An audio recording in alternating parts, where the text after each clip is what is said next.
দিবসে শ্রমিক কল্যাণ ফেডারেশনের বর্ণাঢ্য র্যালি ও সমাবেশ। ইসলামী শ্রমনীতি বাস্তবায়নে শ্রমিকের মুক্তি। মোহাম্মদ আবু রায়হান, সাতক্ষীরা জেলা প্রতিনিধি। সাতক্ষীরায় যথাযোগ্য মর্যাদায় ও স্বতঃস্ফূর্ত অংশগ্রহণে পালিত হয়েছে আন্তর্জাতিক শ্রমিক দিবস। দিবসটি উপলক্ষে আজ সকালে বাংলাদেশ শ্রমিক কল্যাণ ফেডারেশন সাতক্ষীরা জেলা শাখার উদ্যোগে একটি বর্ণাঢ্য র্যালি ও বিশাল শ্রমিক সমাবেশ অনুষ্ঠিত হয়। শ্রমিকরা আল্লাহর বন্ধু এই স্লোগানকে সামনে রেখে আয়োজিত এই কর্মসূচিতে কয়েক হাজার শ্রমজীবী মানুষ অংশ নেন। র্যালি ও জনসমাবেশ সকাল 8:30টায় শহরের তুফান কোম্পানির মোড় থেকে র্যালিটি শুরু হয়।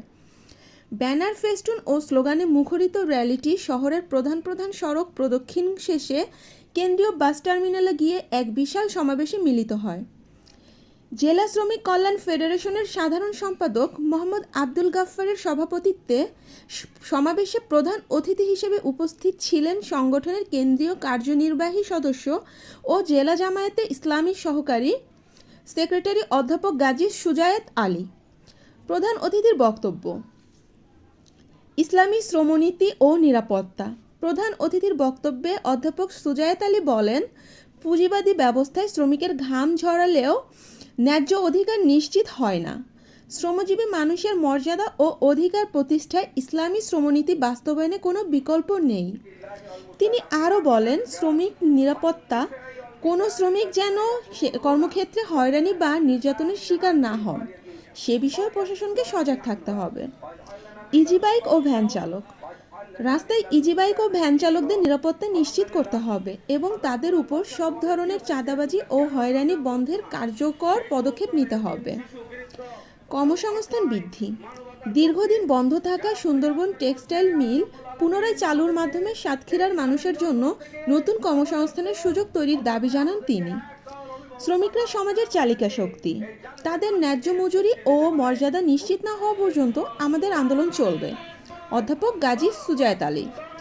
সমাবেশে সংগঠনের নির্বাহী সম্পাদক ও নির্বাহী সদস্য মাওলানা রবিউল ইসলাম, পৌর শাখার সভাপতি মেহবুল্লাহ, সাধারণ সম্পাদক হাফিজুল ইসলাম হাফিজ এবং শ্রমিক নেতা ব্যাংকার ফিরোজ আউয়াল সহ অন্যান্য নেতৃবৃন্দ বক্তব্য রাখেন। বক্তারা দুর্নীতি ও চাঁদাবাজি মুক্ত সমাজ গঠন এবং শ্রমিকের জীবনমান উন্নয়নে অধিকার আদায়ের দিবস, এই জন্য এই প্রোগ্রামে আমরা হাজির হয়েছি। আল্লাহ তাআলাকে শুকরিয়া আদায় করি, সবাই বলে আলহামদুলিল্লাহ। আল্লাহ তাআলা আমাদের অনেক সুযোগ দান করেছেন, এই দুনিয়া সৃষ্টি করেছেন, বড় লোক সৃষ্টি করেছেন, গরিব মানুষও সৃষ্টি করেছেন। সব যদি বড় লোক হতো তাহলে কি দুনিয়া চলতো? এখানে একে অপরের অধিকার আদায়ের জন্য আল্লাহ তাআলা ব্যবস্থা করেছেন।